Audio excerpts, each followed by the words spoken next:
Hi, welcome to Empty Nester RV. First video, and it's the first time of the year we're going to pull the camper. So we just got a brand new camper last fall, and we haven't even camped in it, but today we got to take it up to the dealer, and I'm going to take you along for the ride. But anyway, here's what we did. I just mounted in the SuperGlide hitch by Pullright. We bought it with the camper, but I had removed it from the bed of the truck for the winter, and now I'm putting it back in. So it's heavy, 250 pounds or so. So the way to do it, I use some straps, and then I have an engine hoist, which is very helpful to be able to do that. So, but in doing this, I'm going through doing all the annual maintenance that needs to be done to it. That's recommended to be done every year. I'll put a link to Nick the Hitch guy from Pullright. He has a great video on how to do the maintenance, the adjustments, and everything on it, like what needs to be done every time you drive it, every time you pull your camper, as well as what needs to be done seasonally, like first of the year. So I've got the hitch in, I've got the pins in the ground. My truck is a F250 with a 7.3 gas motor, and I have the fifth wheel prep pucks in there system, which we really like. It makes it really easy to remove and install the hitch. So what I'm going to do is I'm going to put the plate on now, and I'll talk about a little bit some of the adjustments that we've done.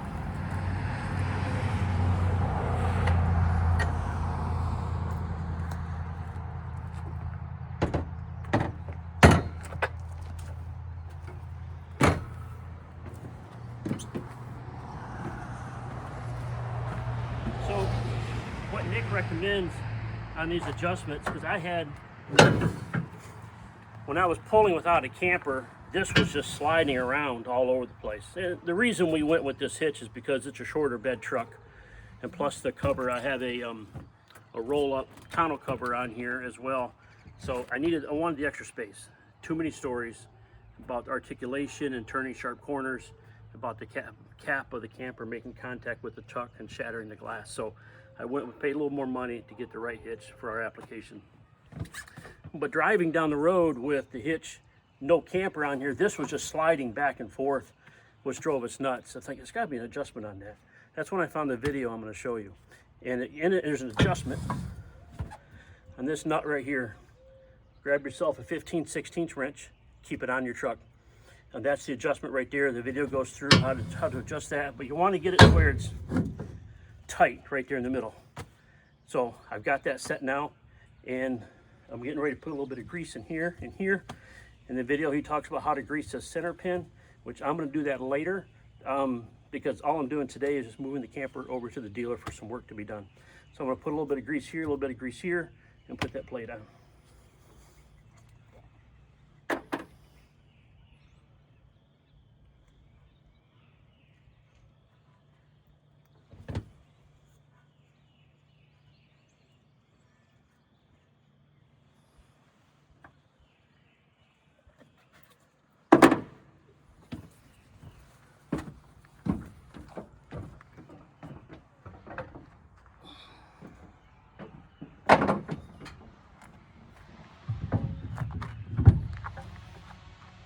There. Once it's in, pins, and the safety pin.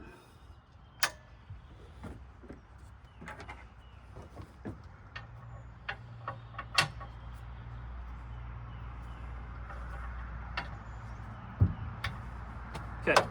The other thing that's recommended on this hitch is WD-40, and where that gets applied is on the top and the inside of these aluminum rails here. That way this slides, and this should be done every time you travel with the camper.